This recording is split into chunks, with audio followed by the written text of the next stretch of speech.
Nous sommes au Sri Lanka, dans l'unique orphelinat au monde pour éléphanteaux.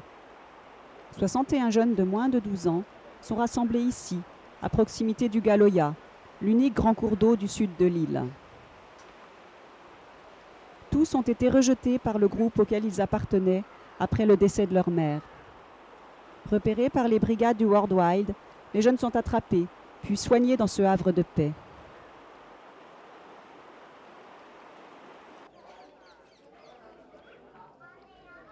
Baloumi, jeune maout, a lui choisi de consacrer sa vie aux tout-petits.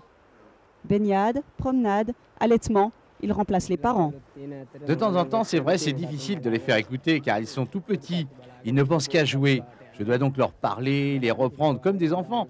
Mais ils sont si mignons et puis ils n'ont pas de parents. C'est dur pour eux, vous savez. C'est sûr, c'est une passion, les petits. C'est moins vrai avec les adultes.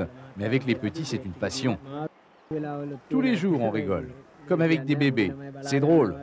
Souvent, on ne les contrôle plus. Alors ils vont partout. Des fois, ils font des dégâts. Sur leur passage, il faut tout ranger lorsqu'ils courent. Pour chaque éléphanteau, 6 litres de lait 3 fois par jour. Chaque biberon est englouti en moins de 30 secondes. Une cérémonie pour touristes. Chaque jour, c'est devant plus de 2000 à 3000 touristes, principale ressource financière du site, qu'ils prennent leur bain. Chacun de ces éléphanteaux restera ici environ une dizaine d'années. 40% d'entre eux feront partie d'un programme de réintroduction qui visera à leur donner envie de vivre en liberté. Acheminés dans un des 4 parcs nationaux de l'île, ils seront suivis et contrôlés chaque année dans leur migration. Un programme de ce type peut s'échelonner en étapes de 4 à 5 ans. Les autres seront vendus et finiront leur jour dans une exploitation forestière. L'espoir de Baloumi, peut-être un jour, pouvoir acheter l'un de ses protégés.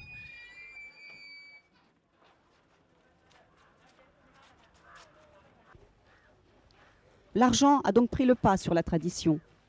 Avant, entretenir un éléphant était signe de sagesse et de richesse. En dehors des cérémonies, il servait au déplacement, aux chasses et au débardage.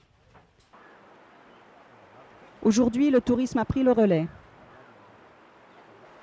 Les maouts sont donc devenus les esclaves de ce nouveau système, un système qui est à l'heure actuelle leur seule façon de continuer à exister.